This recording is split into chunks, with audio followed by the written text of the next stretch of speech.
He got a lot of support on Patreon through this, which is great. I mean, fans aren't just gonna disappear.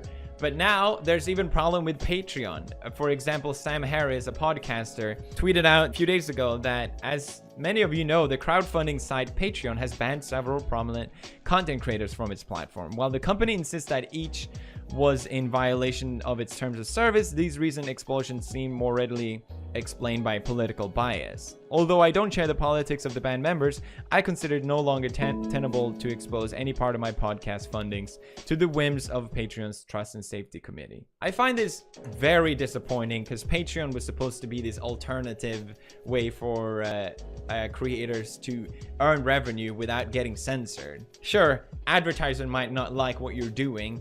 That's understandable in a sense, but now even fan-funded, crowd-funded missions could get censored. Some pretty crazy times happening right now.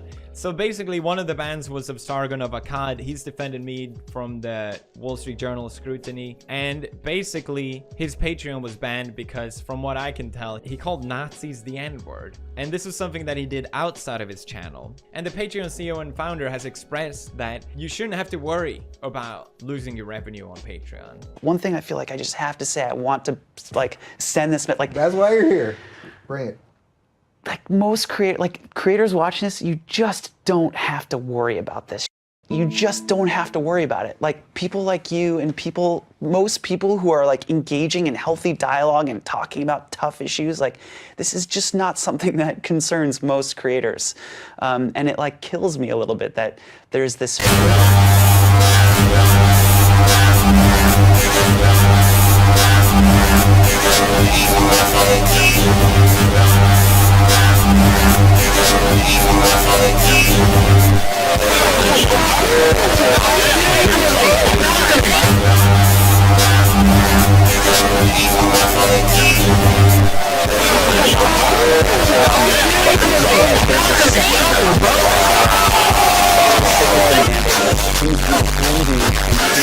On Patreon, the platform itself, not like on Twitter, but on Patreon, the platform itself. According to the CEO,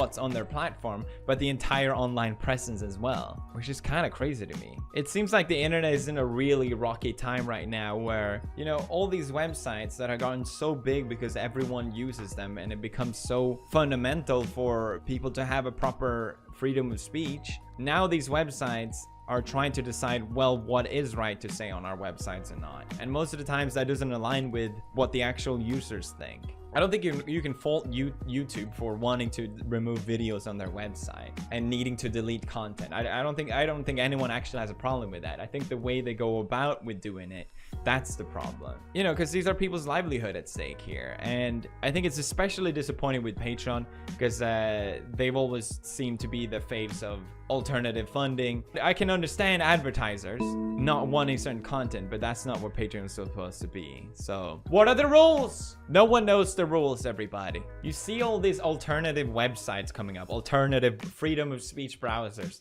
freedom of speech version of Twitter, freedom of speech version of YouTube, freedom of speech version of Patreon, but they never seem to caught on. It's like these companies are already so big that it doesn't really matter, which makes it almost even more scary. I don't know. What do you think?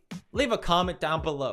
Now, the most important news of all time today, I saved it for last, guys. Backpack Kid is suing Epic Games over dance in Fortnite. I'm doing it right now, Backpack Kid. What are you gonna do? You cannot stop me. I don't care. You know what's a great way to support the PewDiePie channel that isn't through Patreon and all that other bullshit? Merch, baby. Down in the description. You know what to do, girl. That's right, only girls buy my merch for some reason. Gloria Burger out.